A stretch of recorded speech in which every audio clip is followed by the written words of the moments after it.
Okay, here's an HP DV8000. Had some iced tea spilled into the keyboard. So what we're going to do is replace the keyboard, which I always like to do if something spills in the keyboard and one of the keys isn't working or the keyboard's not working in the least. I just replace the whole keyboard.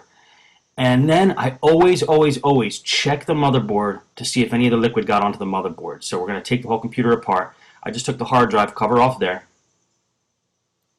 The battery's out. And now we're just going to inspect to see if we see any signs of water damage. And under that hard drive, you can see the white, that's from liquid, that's from water. So the water, or the iced tea, actually got down through the computer to the bottom of the hard drive. So it made it through the system. So I don't even turn the computer on until I check if the motherboard's okay. If there's any liquid that's spilled in the computer, I never turn it on. I pull the battery out immediately. I don't hook up the AC adapter. I don't even test it. I just take it apart and inspect the motherboard as first priority. I'm looking at the hard drive there, just checking if any corrosion is on the hard drive circuit board itself. And I tell the customer too, I say, look, I don't recommend turning this on. It may or may not work, but if you want to save the computer, let me take it apart and inspect the motherboard, make sure the motherboard's clean, there's no liquid still in there, and then we'll turn it on. So they understand that. And they're willing to pay for the diagnostic, even if the computer's fried. At least I'm giving it my best shot. So these hard drives are in here, and they're in a little docking bay, so you just got to find the right angle to pull them out.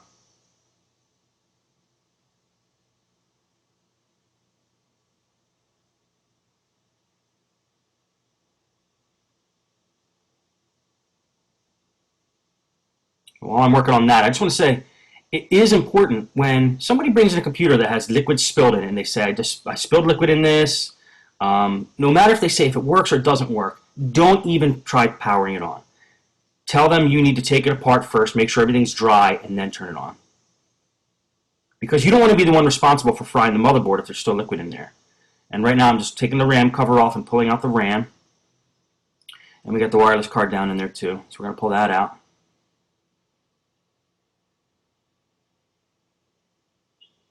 We want to get to the motherboard, and we want to inspect the motherboard for any white spots, corrosion. That looks like all the components. Most of the components are coming out. There's the CD drive. Okay, now we're going to start unscrewing screws from the bottom cover.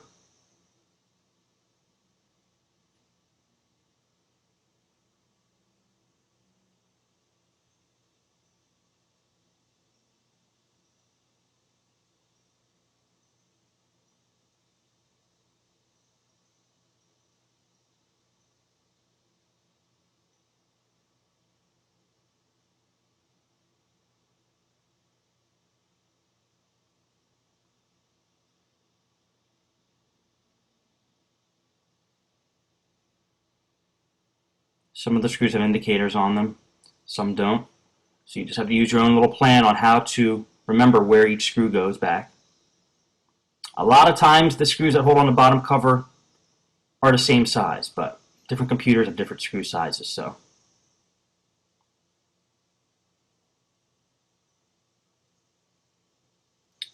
and you can see on this computer there's some indicators. Those numbers next to each hole tells you what size screw goes in each hole. It's usually measured in millimeters when they do that. On Toshiba, it's like F5, will stand for 5 millimeters, I believe. And this one, it just says the number and says millimeters.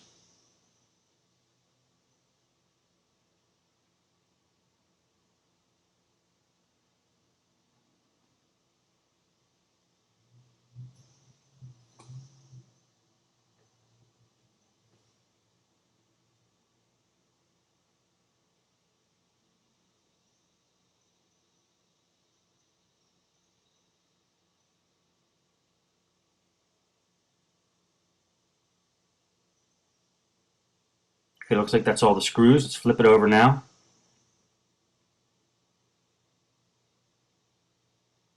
And we're going to attack this from the top now. That hinge cover should come off, and that is how you get the keyboard off. On most systems. Let's see what happens on this system.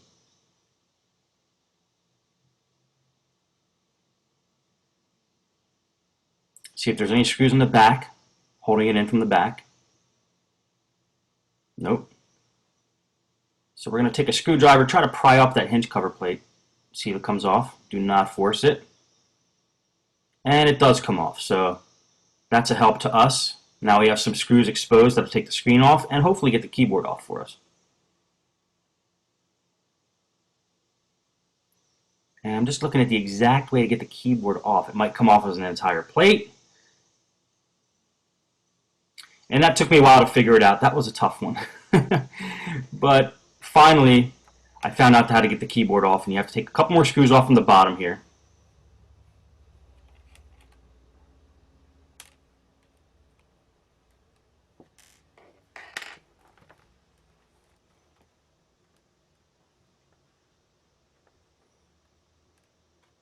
This is a bigger model. I believe it's a 17-inch, so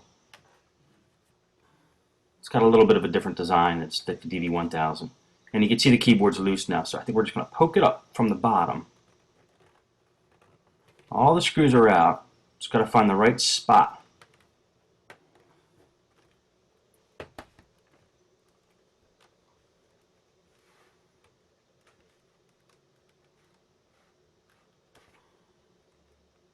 Just feeling along the edges and the bottom, see if there's any place to poke the keyboard up.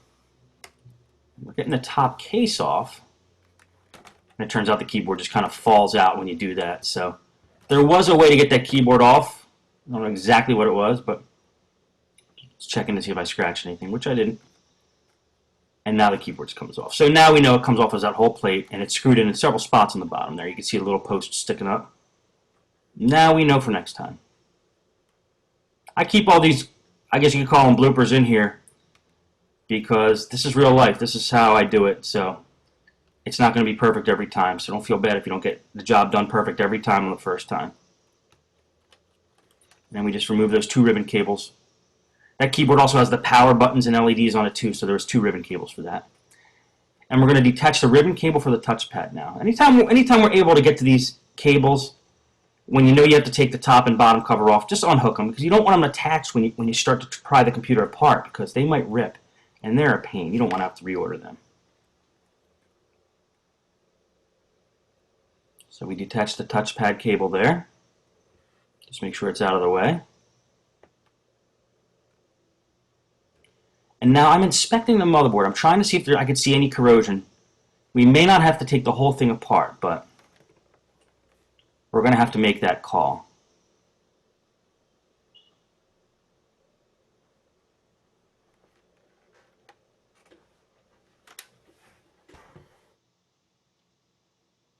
Now here's the keyboard. I'm going to show you real quick how we order the keyboard right in the middle of the video here.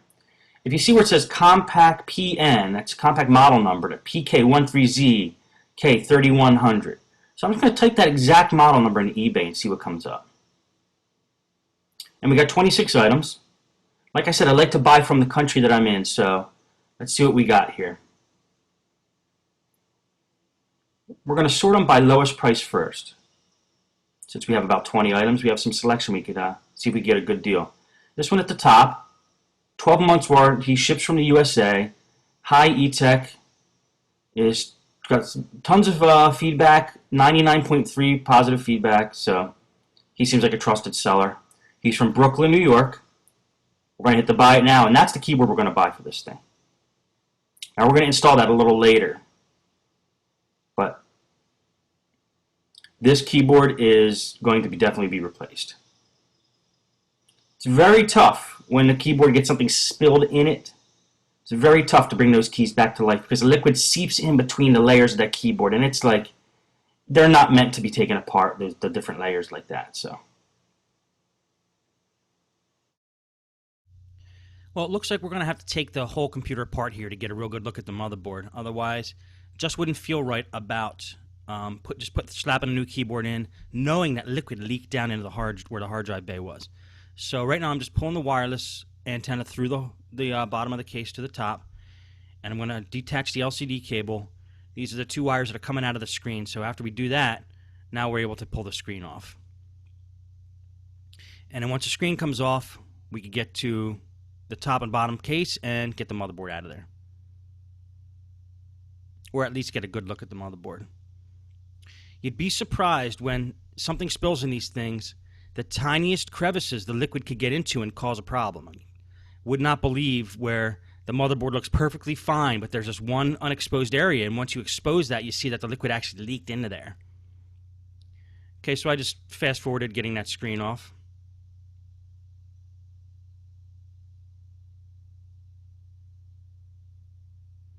There was these 1, 2, 3, 4 screws on each side. Just wanted to show you there real quick. I must have had a problem, so I had to edit that out of the tape.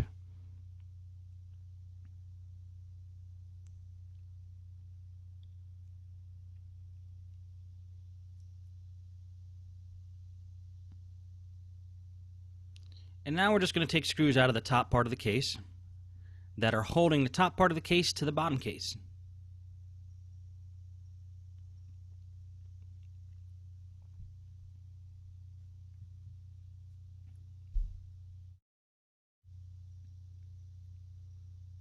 And some of the screws are in there pretty tight.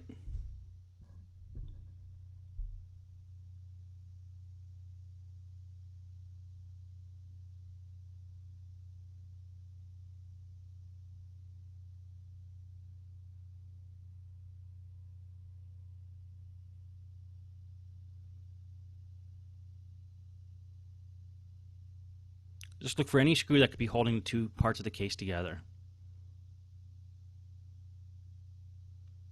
Sometimes you'll unscrew a screw that actually isn't holding the case together, but that's okay because it's better to have more screws out than to have them in and then you have to break something to get the cases apart.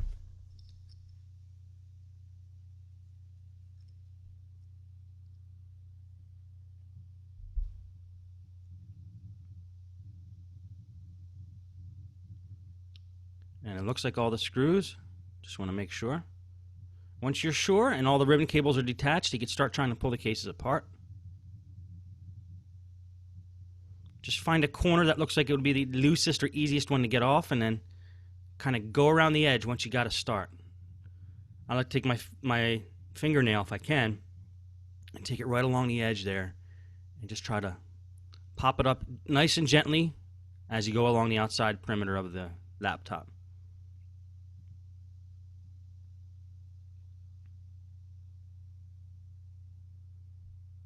And remember, if it feels like you have to force something, there's probably a screw or something holding it in. There we go. That wasn't too bad. Now we got a nice, good look at the motherboard.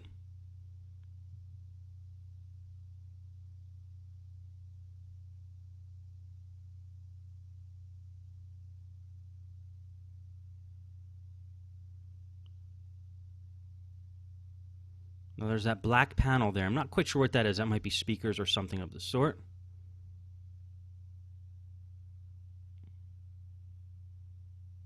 Also, if you see the black sticky tape on top of the motherboard, it's also a good idea to look under parts of that too for corrosion when you're trying to determine whether liquid got onto a motherboard and did some damage. Water seeps into the craziest of places.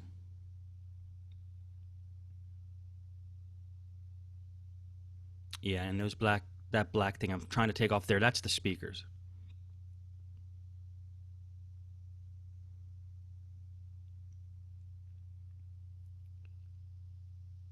Just going to hit it with some compressed air. Any place you see some dust or dirt, clean it up while you have the chance here. Speakers tend to get a lot of stuff in them because they're exposed to the outside through, the speaker grate. So things fall in through the holes for the speaker and land in the speaker.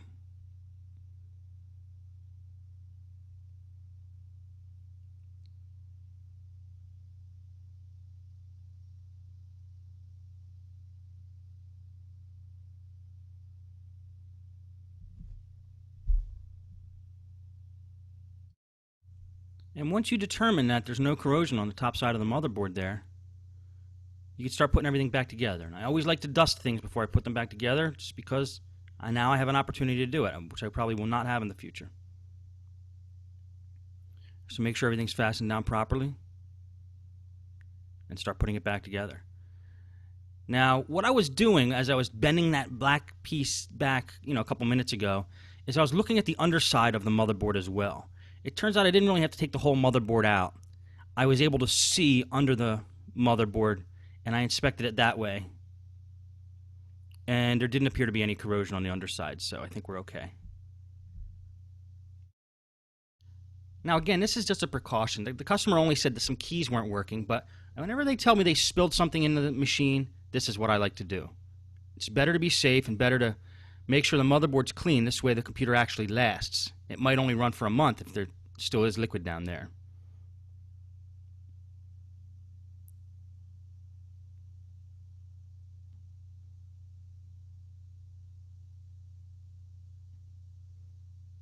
Okay, you got to make sure everything goes back flush the way it was. If it appears that something's not going in properly, inspect it and see what's causing that problem. Okay, looks like we got it handled there. So we're going to start screwing the screws back in the machine.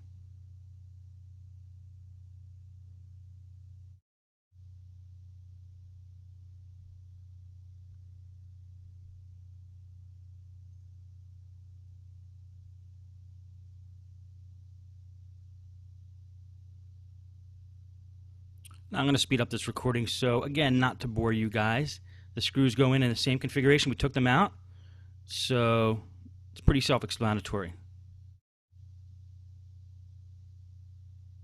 Attach the touchpad ribbon cable there.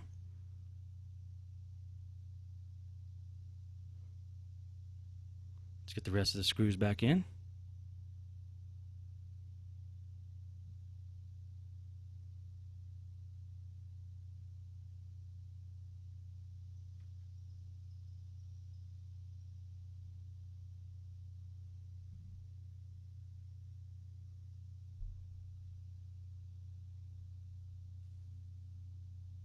Get the screen back on.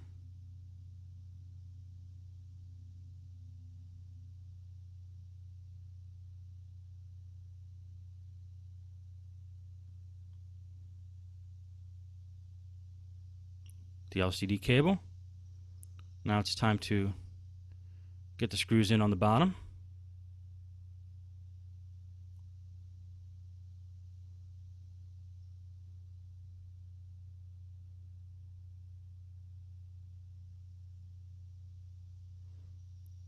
Now we're going to feed that wireless antenna back through the hole.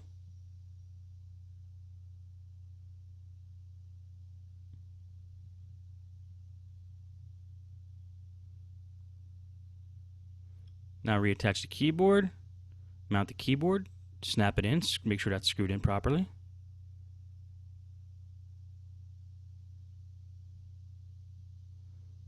Attach any screws that we missed.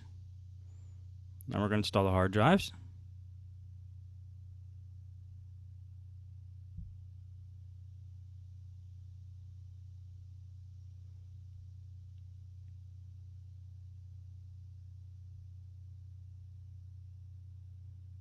Put the cover back on, screw that on, make sure everything is flush.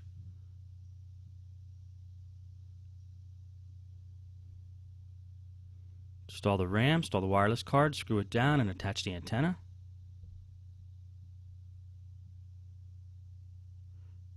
Put that hinge cover plate back on.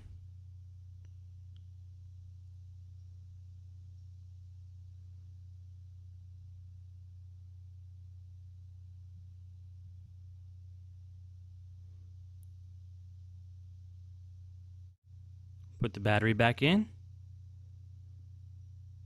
Now we're back to normal speed. I'm going to attach the AC adapter, power this on, see what happens. Now I actually want to try it with the battery out, just to make sure it's getting the pure AC power and it's not the battery that's powering the machine.